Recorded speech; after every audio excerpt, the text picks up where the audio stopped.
So this female apisto coming in here has been eating CO2 bubbles. So what?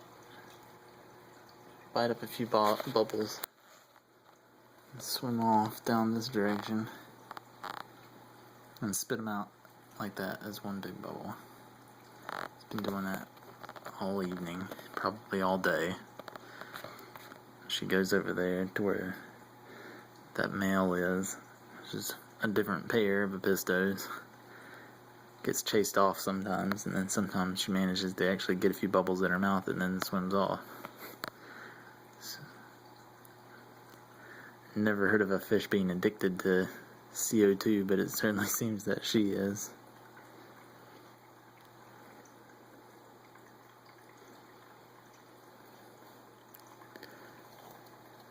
A little bit of a standoff this time.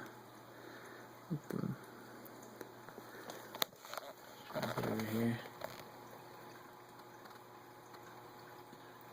Getting a few bites in. Male chases her off. Spits them out.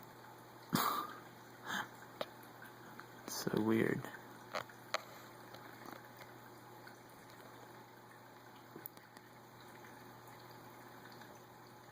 If anybody has ever seen this kind of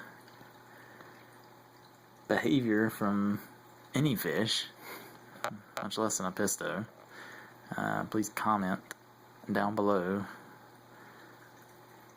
if your fish has had a CO2 addiction.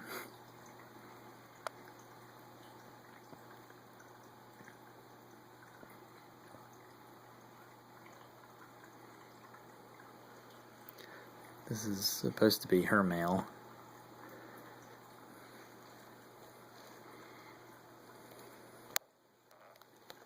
Back over here, let's see her do it again. I thought maybe she was going for eggs, but there's not any eggs over here.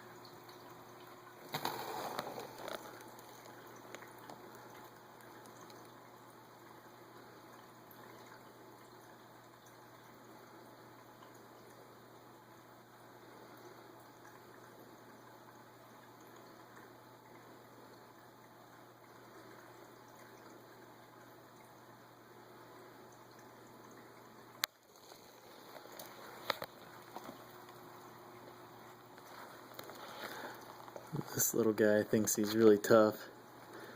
He's a different type of apisto. I can't remember the name now, but he's about a third of the size of the other apistos in the tank. But he thinks he's twice as tough.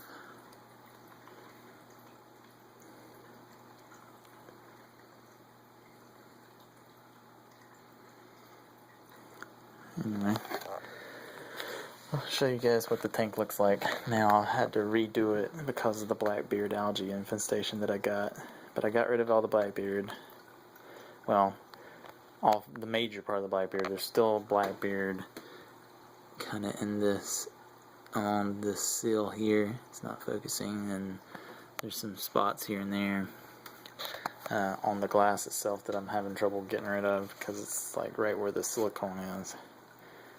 But I ended up taking out all the plants that I had to bleach dip them, and lost most of my chains for the little bits that you see here. What survived.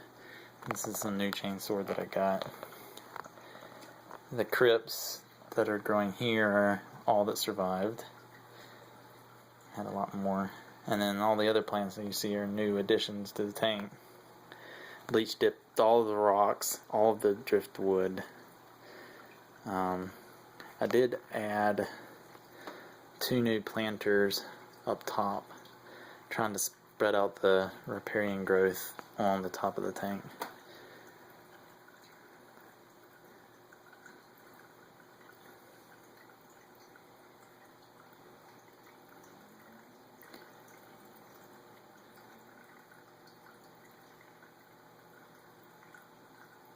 I'm really hoping that the plants will start to fill in and break up some of the sight lines for the apistos.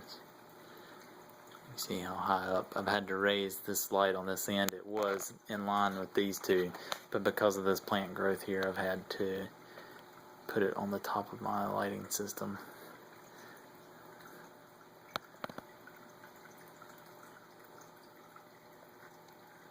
And eventually, hopefully, all those two planters will grow in just as heavy and thick as these other ones.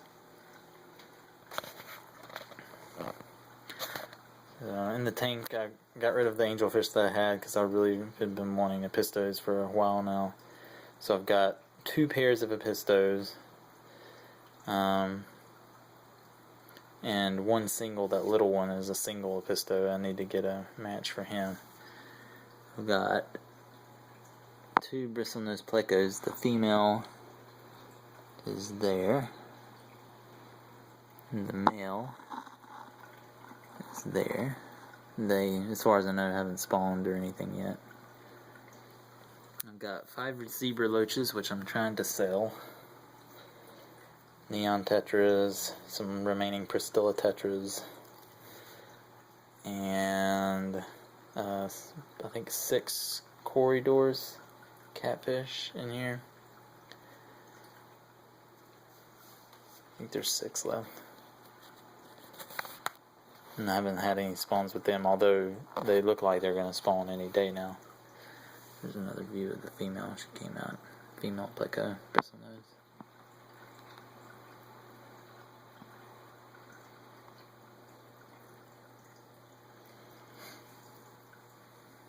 Oh, and the other plants that survived were my Anubias, but they took a real rough beating because I dipped them for too long. But the algae that was on them was just a total infestation almost, especially on like that one, and that one back there. So it's amazing that they recovered it all.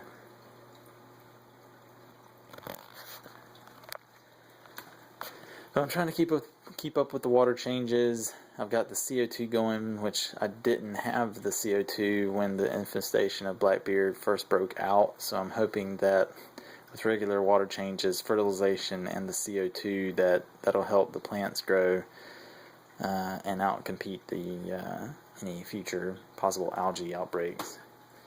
A good view of that male pisto that I got.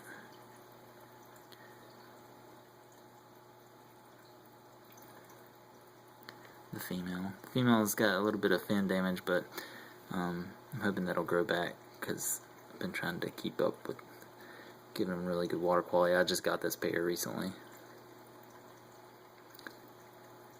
and she was right there when I got it. And that's the female, could be a different female of a different species, but still an apisto, but a different type. Competing for some attention, but also the one that's addicted to the CO2 bubbles. So what I really want to try to do is eventually just get a bunch more neon tetras, get a match for that little tiny apisto, and get rid of the zebra loaches, maybe get some more rummy nose tetras. That'd probably be about it for the tank, except for, just trying to get plants to grow, more plants in here. Breaking up those sight lines some more. But it's been a while since I've done a tank update, so I figured I'd do one. Another thing I'll probably try to do with the tank is I've got some outer cones that I've collected, and I'll probably be adding those to the tank to darken the water up and give it some... give the apistos more some water parameters that they like. They like the really soft water, and that'll soften the water a little bit and also give it a little bit of a tea color, which they prefer anyway. So probably be adding those. I might add those tonight since I got some time. But yeah, that's how the tank's going now. Starting to like it again. I'd gotten pretty depressed with it when the algae was at its highest, and it's getting to the point where I was just about fed up with it and ready to give up on the hobby altogether. So I've kind of renewed my interest with this tank and finally gotten some fish that I really like, and I'm getting excited about it again.